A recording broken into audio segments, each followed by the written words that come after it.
मान लीजिए आप हॉस्पिटल में एडमिट हैं और कैशलेस लिस्ट आप चेक कर गए हैं, अपनी इंश्योरेंस कंपनी के एप्लीकेशन पे आपने देखा कि कैशलेस हॉस्पिटल है, तभी आप वहाँ पे गए हैं।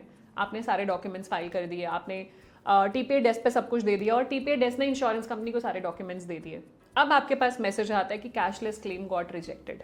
अब क्या होगा? और नेचुरली पैनिक क्रिएट हो जाएगा, कि ऑटोमेटिकली पैनिक क्रिएट हो जाएगा, ये क्या हो गया, मेरी तो पॉलिसी कैशलेस है, पिछले 2 साल से मैं प्रीमियम भर रही हूँ, लेकिन मेरे को क्लेम क्यों नहीं मिला, रिजेक्ट क्यों कर दिया कंपनी ने, अब मेरे को पैसा नहीं मिलेगा, मेरी ट्रीटमेंट कॉस्ट भी मान लीजिए 5 लाख रुपए की है, तो मैं क्या करूंगी उस टाइम? ये टेंशन हो जाएगी, मुझे खुद से पे करना पड़ेगा, इतना बड़ा क्लेम अमाउंट इतनी जल्दी मैं कैसे अरेंज करूंगी?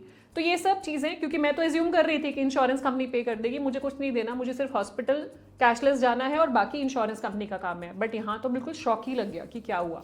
तो अब यहाँ पे पैनिक मत कीजिए, अंडरस्टैंड कीजिए कि क्या रीजन हुआ, किस वजह से इंश्योरेंस कंपनी ने क्लेम रिजेक्ट किया। और बहुत बारी लोग ऐसा समझ लेते हैं कि कैशलेस रिजेक्शन मतलब क्लेम रिजेक्शन। ऐसा नहीं है।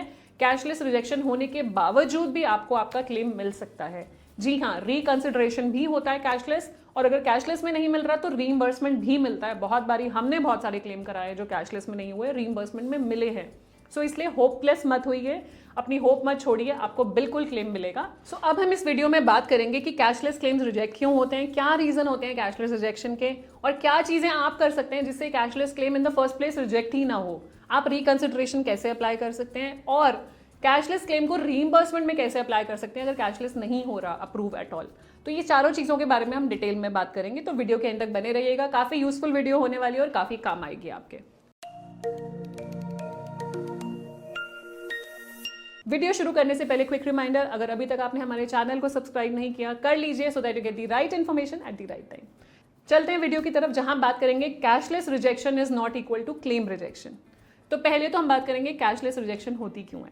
सबसे पहला, जो ट्रीटमेंट है वो आपकी पॉलिसी में कवर्ड ही नहीं है। मान लीजिए वो स्पेसिफिक एक्सक्लूजन के वेटिंग पीरियड में है, जो 2 इयर्स के वेटिंग पीरियड वाली कंडीशंस होती हैं, जैसे stone, cataract, hernia, piles, fibroids, knee replacement, ENT issues है, गायनाक इशू है, ये कवर नहीं होगा पहले 2 साल आपकी पॉलिसी में। और इससे रिलेटेड अगर आप हॉस्पिटलाइज हो गए तो इंश्योरेंस कंपनी रिजेक्ट कर देगी, तो वो टर्म्स एंड कंडीशंस के हिसाब से पेएबल नहीं है। या कोई ऐसी चीज है जो परमानेंटली एक्सक्लूडेड है जिसके लिए आप ट्रीटमेंट कराने चले गए, मान लीजिए कोई कॉस्मेटिक सर्जरी है या कोई चीज है जो कवर्ड ही नहीं होती पॉलिसी में, अंडर इन्फ्लुएंस ऑफ अल्कोहल है आप, तो इंश्योरेंस कंपनी क्लेम नहीं देगी, वहां डिनाई कर देंगी। अभी दूसरा रीजन हम समझते हैं वेटिंग पीरियड। मान लीजिए आपकी कोई प्री एग्जिस्टिंग कंडीशन थी, जैसे बीपी, डायबिटीज, आपने बताई थी, पॉलिसी में डिस्क्लोज भी करी थी, लेकिन पॉलिसी को वेटिंग पीरियड खत्म नहीं हुआ, 3 साल का वेटिंग पीरियड था, वो पूरा नहीं हुआ, आप सेकंड ईयर में ही आप क्लेम लेने चले गए।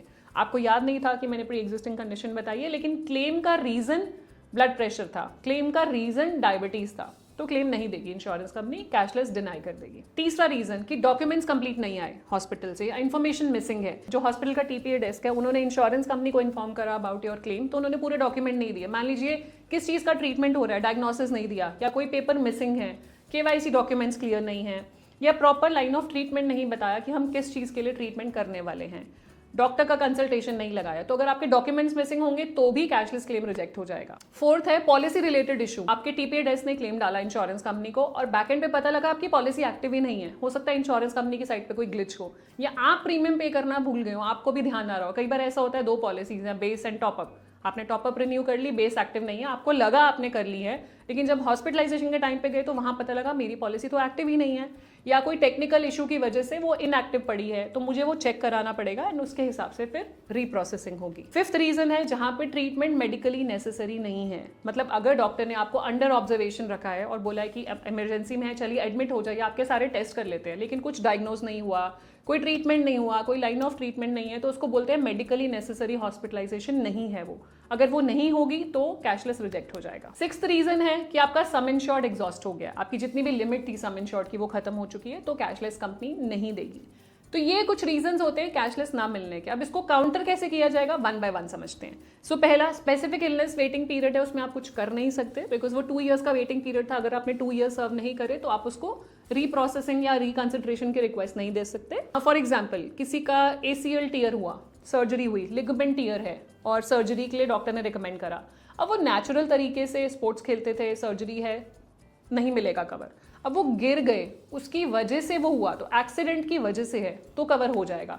तो आइडेंटिफाई कीजिए कि किस कारण से रिजेक्ट हुआ है एंड फिर उसको आप काउंटर कर सकते हैं, नहीं कर सकते। मोस्ट ऑफ द केसेस में नहीं कर पाएंगे बिकॉज 2 ईयर्स का वेटिंग पीरियड था। दूसरा वेटिंग पीरियड है प्री एग्जिस्टिंग कंडीशन का, आपकी पॉलिसी में 3 साल वेटिंग पीरियड था, आप सेकंड ईयर क्लेम लेने चले गए। अगर वो डायरेक्ट रिलेटेड है आपके प्री एग्जिस्टिंग कंडीशन से, मतलब कोई हार्ट की प्रॉब्लम आई और वो बीपी से रिलेटेड थी, तो क्लेम नहीं मिलेगा, आप रीप्रोसेसिंग नहीं करा सकते। बट अगर वो कुछ और क्लेम है, किसी और चीज का क्लेम है, आपको लगता है कि रिकंसिडरेशन में जा सकते हैं, तो डेफिनेटली आप डालिए। थर्ड, जहां पे डॉक्यूमेंट या इन्फॉर्मेशन मिसिंग थी, यहाँ पे आप देख रहे हैं कि वो डॉक्यूमेंट आप प्रोवाइड कर सकते हैं, कुछ भी वो डॉक्यूमेंट मांग रहे हैं, वो बोल रहे हैं कि पास्ट कंसल्टेशन पेपर दो इस पर्टिकुलर बीमारी का, आपके पास है, आप दीजिए, फिर से वो रीप्रोसेसिंग के लिए जाएगा।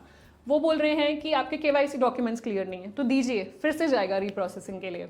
वो कुछ डॉक्यूमेंट मांग रहे हैं जो हॉस्पिटल से डॉक्टर को लिख के देना है, तो उनसे प्रोवाइड कराइए, वो रिकंसिडरेशन के लिए केस जाएगा। मोस्टली जो ये डॉक्यूमेंट्स और इन्फॉर्मेशन मिसिंग वाले क्लेम्स प्रोसेस हो जाते हैं कैशलेस में, अगर आप थोड़ा ध्यान दे दें, आपके जो इंटरमीडिएरी हैं, कोई एजेंट है, उनसे हेल्प लीजिए कि क्या करना चाहिए और वो फर्दर एक्शन उस पर लीजिए, वो कैशलेस में ही मोस्ट लाइकली हो जाता है। फोर्थ, पॉलिसी रिलेटेड इशू है, अब आपकी पॉलिसी ही एक्टिव नहीं है, अगर वो आपके रीजन की वजह से आपने प्रीमियम पे नहीं किया था या चेक डिसऑनर हो गया, आपको पता ही नहीं चला, जब क्लेम लेने गए तो पता लगा अच्छा पॉलिसी तो मेरी डीएक्टिवेटेड है, तो कुछ नहीं कर पाएंगे। लेकिन अगर आपकी तरफ से पेमेंट इंश्योरेंस कंपनी के पास ही पड़ी है, उनकी गलती की वजह से पॉलिसी इनएक्टिव है, तो डेफिनेटली इंश्योरेंस कंपनी इसको रीप्रोसेस करेगी। आप फॉलोअप कीजिए इंश्योरेंस कंपनी के, दोबारा हॉस्पिटल के टीपीए को बोलिए क्लेम फाइल करने के लिए कैशलेस में। रीजन नंबर 5 कि ट्रीटमेंट मेडिकली नेसेसरी नहीं है। अब बहुत बारी ऐसा होता है कि इंश्योरेंस कंपनी को लगता है ये तो हॉस्पिटल से हर एक को एडमिट कर लेते हैं, टू से सो कि हर एक को एडमिट कर लिया अपने पर्पस के लिए, बट ये ट्रीटमेंट मेडिकली नेसेसरी नहीं था। बट लेकिन आपको लगता है कि आपको एडमिशन की जरूरत थी, ऐसा ट्रीटमेंट ओपीडी में नहीं किया जा सकता था। मान लीजिए एडमिट करके सिर्फ ओरल मेडिकेशन दी, अंडर ऑब्जर्वेशन रखा, वो तो ओपीडी में भी किया जा सकता था, इमरजेंसी में भी किया जा सकता था, उसके लिए एडमिशन की जरूरत नहीं थी। लेकिन अगर आपके डॉक्टर बोल रहे हैं जी मेडिकली नेसेसरी करना था, मैं बिना एडमिट करे ये वाला ट्रीटमेंट कर ही नहीं सकता था, तो उनको अपने लेटर हेड पे लिख के देना पड़ेगा, जस्टिफिकेशन देना पड़ेगा कि क्यों ये ट्रीटमेंट मेडिकली नेसेसरी है। उसके बेसिस पे फिर कैशलेस को रिकंसिडर किया जाएगा। और बहुत बारी ऐसे केसेस होते हैं, पहले फर्स्ट केस में डिनाई हुआ है, तो सेकंड केस में अगर डॉक्टर ने जस्टिफिकेशन लेटर लिख के दिया है कि ये जेन्युइन हॉस्पिटलाइजेशन है और इसमें मेडिकली नेसेसरी है, मैं एडमिशन के बिना ट्रीटमेंट नहीं कर सकता, तो अप्रूव भी होते हैं क्लेम। रीजन नंबर 6, अगर आपकी पॉलिसी लिमिट्स थी, सम इंश्योर्ड एग्जॉस्ट हो गया, तो आप कुछ भी नहीं कर सकते। यहाँ पे आपका सम इंश्योर्ड ही खत्म है, तो इंश्योरेंस कंपनी देगी नहीं। सो यहाँ पे आपको आइडेंटिफाई करना है पहले तो एग्जैक्ट रीजन क्या है रिजेक्शन का। सिर्फ रिजेक्शन सुन के घबराइए मत कि रिजेक्ट हो गया, अब क्या होगा, मुझे अपनी पॉकेट से देना पड़ेगा। रीजन समझिए, बात कीजिए टीपीए डेस्क पे, बात कीजिए इंश्योरेंस कंपनी पे, बात कीजिए अपने इंश्योरेंस एजेंट से, इंटरमीडिएरी से, कि मेरा कैशलेस क्लेम रिजेक्ट क्यों हुआ। ये हर ग्राउंड पे पेएबल था, मेरा पॉलिसी एक्टिव है, मेरी पॉलिसी में लिमिट है, वेटिंग पीरियड्स खत्म हो गया, तो रिजेक्ट क्यों हुआ है। तो एग्जैक्ट रीजन समझिए और फिर एक्शन लीजिए कि आपको क्या करना है। और अगर एडिशनल इन्फो है, कुछ आपको एडिशनल इन्फो प्रोवाइड करनी है जिसकी वजह से क्लेम अप्रूव नहीं हो रहा, तो एडिशनल इन्फॉर्मेशन दीजिए और अपना क्लेम अप्रूव कराइए कैशलेस में ही। दोबारा रिकंसिडरेशन रिक्वेस्ट दीजिए। कई बार हॉस्पिटल का टीपीए डेस्क बोलता नहीं हम नहीं देंगे, आप उनको थोड़ा इंसिस्ट कीजिए, आपके जो फैमिली मेंबर्स हैं उनको बोलिए कि मेरे को कैशलेस में ही कराना है, आप दोबारा से भेजिए। और बहुत बारी ऐसा होता है रिकंसिडरेशन रिक्वेस्ट पे इंश्योरेंस क्लेम एक्सेप्ट होता है। बहुत बारी ऐसा ये भी होता है कि अर्ली क्लेम आ गया, ठीक है ना, या इंश्योरेंस कंपनी को लग रहा है कि हम कैशलेस क्लेम इसलिए नहीं दे सकते कि हमें कुछ इन्वेस्टिगेशन करने की जरूरत है, अभी तो पॉलिसी को 6 महीने भी नहीं हुआ और अभी क्लेम आ गया। तो उस केस में आप सपोर्टिंग डॉक्यूमेंट्स क्या दे सकते हैं। मान लीजिए आपने आज पॉलिसी ली और with in 6 months critical illness का क्लेम आ गया, तो इंश्योरेंस कंपनी आपको बोलेगी फर्स्ट कंसल्टेशन पेपर दिखाओ, आपने पहली बार इस प्रॉब्लम के लिए आप कब डॉक्टर के पास गए थे। अगर पॉलिसी लेने का पहले है तो वो नॉन डिस्क्लोजर हो गया, पॉलिसी लेने के बाद है तो डेफिनेटली कैशलेस में भी क्लेम पे किया जा सकता है, प्रोवाइडेड आप पूरे डॉक्यूमेंट्स दें, प्रोवाइडेड आप कई बार ग्रीवेंस में भी रीच आउट करना पड़ता है कि मेरा ये जेन्युइन क्लेम है, मुझे दीजिए, इतना बड़ा अमाउंट मैं खुद पे नहीं कर सकता। सो अगर ये सब चीज़ें नहीं हो रही, कैशलेस रिजेक्शन हो चुका है और कुछ रिकंसिडर नहीं हो रहा, आपके पास टाइम नहीं है, तो ये मत समझिए कि क्लेम रिजेक्ट हो गया। क्लेम अभी भी अप्रूव हो सकता है रीइंबर्समेंट में। उसके लिए कुछ चीज़ें आपको ध्यान रखनी है। तो हॉस्पिटल से घर जाने से पहले आपको क्या क्या लेना है, डिस्चार्ज समरी लेनी है, आपके सारे बिल्स, सारी रिसीट्स, जो भी आपने टेस्ट कराए हैं, test reports properly complete test reports आपको लेकर आनी है। एक्सरे कराया तो उनकी फिल्म भी और उनकी रिपोर्ट भी, ये सब कुछ आपको अपने साथ लेकर चलना है। जो भी डॉक्टर कंसल्टेशंस आपने ली हैं वो सब आप साथ लेकर आएंगे। मतलब हॉस्पिटल जाने से पहले आपकी कोई कंसल्टेशंस थी उसको भी आप सिंगल फाइल में लगाएंगे, और हॉस्पिटल से घर आने के बाद भी अगर कोई कंसल्टेशन पे आप डॉक्टर पे जा रहे हैं, फॉलोअप के लिए जा रहे हैं, तो वो भी आप साथ में लगाएंगे। जो भी बिल है कंप्लीट डिटेल्ड ब्रेकअप, ऐसा ना हो बस ये लिखा हो कि 5 लाख रुपए चार्ज हुए, 4 लाख रुपए लेट्स से ओटी फीस या 4 लाख रुपए सर्जरी कॉस्ट, उसका ब्रेकअप भी होना चाहिए कि क्या हुआ। तो वो आपको पूरा डिटेल ब्रेकअप बिल लेना है, और साथ में जो आपने पेमेंट करी है उसका रिसीट लेना है। ये सब ओरिजिनल में चाहिए, मतलब कॉपी नहीं चलती, डुप्लीकेट नहीं चलता, बिकॉज अगर डुप्लीकेट होता है तो इंश्योरेंस कंपनी को लगता है आपने कहीं और से क्लेम लिया ऑलरेडी, और एज एन इंडेमनिटी पॉलिसी आप एक जगह से सेम अमाउंट ही ले सकते हैं, 2 जगह से नहीं ले सकते वो सेम अमाउंट।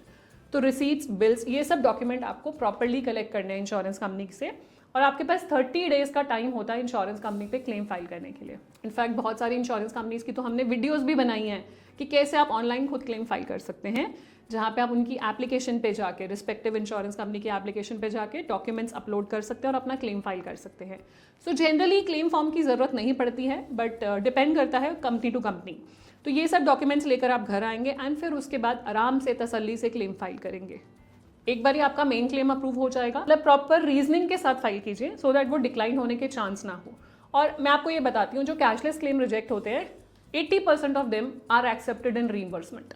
सिर्फ 20% है जो नहीं होते, जो टर्म्स एंड कंडीशंस की वजह से नहीं होंगे, नॉन डिस्क्लोजर की वजह से नहीं होंगे, वेटिंग पीरियड्स की वजह से नहीं होंगे, या पॉलिसी क्लॉजेस की वजह से नहीं होंगे। अदरवाइज आपके 80% कैशलेस क्लेम्स जो हैं वो रीइंबर्समेंट में अप्रूव होते हैं, प्रोवाइडेड आप प्रॉपर्ली उसको फाइल कर रहे हैं, आप प्रॉपर्ली फाइट कर रहे हैं उसके लिए। अगर आप बिल्कुल सही हैं अपनी जगह पे और इंश्योरेंस कंपनी नहीं दे रही तो अब आपके बिल्कुल राइट्स हैं। रीइंबर्समेंट में भी नहीं दिया तो आपके पास राइट है ऑम्बुड्समैन पे जाने का, आपके पास राइट है IRDA पे कंप्लेन करने का।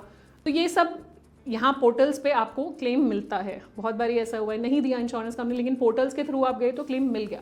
सो इसलिए अगर आप बिल्कुल सही हैं, आपका इंटेंट राइट है, कई बार इंश्योरेंस कंपनी से भी गलती हो जाती है बिकॉज वो इतने करोड़ों पॉलिसी होल्डर सर्व करते हैं, तो they have to make sure that they are paying to the right intent. जिसको भी क्लेम दे रहे हैं उनका इंटेंट सही है, तो वहाँ पे ऑम्बुड्समैन और IRDA इंस्ट्रक्ट करती है इंश्योरेंस कंपनी को क्लेम पे करने की आपको। तो इसलिए निराश मत होइए, ये मत सोचिए कि मेरा कैशलेस क्लेम रिजेक्ट हो गया, मेरा क्लेम ही रिजेक्ट हो गया, इंश्योरेंस कंपनी तो क्लेम ही नहीं देती। ऐसा नहीं है। अगर आप सही स्टेप्स फॉलो करेंगे तो आपका कैशलेस रिजेक्टेड क्लेम भी अप्रूव हो सकता है कैशलेस में, या रीइंबर्समेंट में आपको मिल सकता है। So make sure that you follow these steps correctly and आपको ये चीज़ें पता हों हॉस्पिटल जाने से पहले। हम यही बोलते हैं कभी हॉस्पिटल जाने की ज़रूरत ना पड़े, बट अगर कभी पड़े तो ये सब चीज़ें आपको पहले से पता होनी चाहिए, आपको, आपके फैमिली मेम्बर्स को, सो दैट ये कन्फ्यूजन, प्रॉब्लम, मतलब हेल्थ पे फोकस करने की बजाय आप इन टेंशन में मत पड़िए। सो अपना ध्यान रखिए, अपनी हेल्थ का ध्यान रखिए, और ये वीडियो अपने फैमिली मेम्बर्स के साथ ज़रूर शेयर कर दीजिएगा सो दैट उनको भी पूरी अवेयरनेस रहे कि हॉस्पिटल जाकर क्या करना है, और घबराना नहीं है बिल्कुल भी। एंड कुछ भी हेल्प चाहिए, कुछ भी गाइडेंस चाहते हैं, कोई पॉलिसी लेना चाहते हैं, कहीं पे स्टक है, तो हमारी टीम को कनेक्ट कीजिए। WhatsApp number, email ID, calling number और गूगल फॉर्म भी आप भरेंगे, हमारी टीम आपसे कनेक्ट करेगी। जाने से पहले क्विक रिमाइंडर, अगर अभी तक आपने हमारे चैनल को सब्सक्राइब नहीं किया कर लीजिए so that you get the right information at the right time. मिलते हैं नेक्स्ट वीडियो में, तब तक stay safe, take care, bye bye.